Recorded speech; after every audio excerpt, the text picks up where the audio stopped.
Hello, friends. This is Dave Hurwitz, executive editor at ClassicsToday.com, here with Dave's Faves. And today I want to talk about a piece that has come up several times in these videos already, which really kind of explains why it's a fave, because it's just so marvelous. It is Shchedrin's ballet, the Carmen Ballet, or sometimes it's called the Carmen Suite. But it's whatever it's called. It's an arrangement for lots of percussion and lots of strings of music from Carmen and some other pieces by Bizet too. And it is brilliant. Shchedrin actually is quite a character as a composer, or he was. He's I think gone now, but was an amazing composer. And he and his wife, the ballerina Maya Plisetskaya, were a Soviet power couple back in the day. They wound up actually moving to Munich, I think, is where they lived. They lived in Germany after the fall of the Soviet Union or shortly before. But in any case, the Carmen Ballet became popular in the recording, at least in the West, by Arthur Fiedler of the Boston Pops, which I have. It's on RCA. It was reissued on CD. Whether or not it's still available, I don't know. But there are many fine performances of it. And this is actually my fave.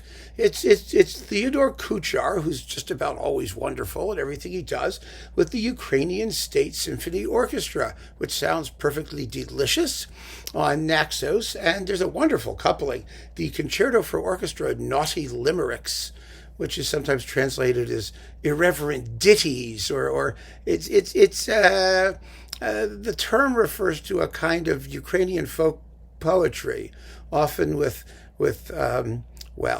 off-color lyrics. Anyway, the piece is delightful. And Shchedrin actually wrote a whole series of concertos for orchestra. There's the old Russian circus music. I think there are at least 5 of them. And a lot of other orchestral music, too, and ballet music for his wife and others.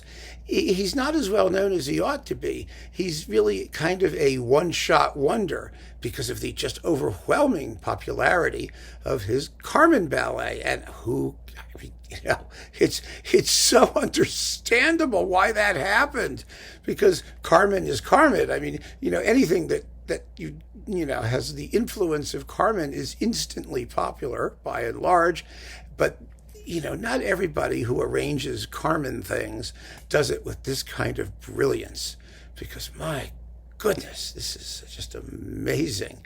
Just to listen to the textures and the sounds and the rhythm. And then, of course, there's that absolute genius setting of the Theodore song where you don't even hear the tune. He just introduces it, then gives you the accompaniment. And it's so familiar that you actually hear the tune playing in your head while the accompaniment just chugging along in the background, going plunk, plunk, plunk, plunk, plunk, plunk. It's really, really amazing. And it's a tribute to Shchedrin's sense of humor and his cleverness. I mean, just his brilliance as an arranger of these absolutely immortal, incomparable melodies. It's a great piece. And this is a fabulous recording on Naxos. It's not expensive. It's easily available. Like everything in the universe, this actually tends to go in and out of print rather quickly.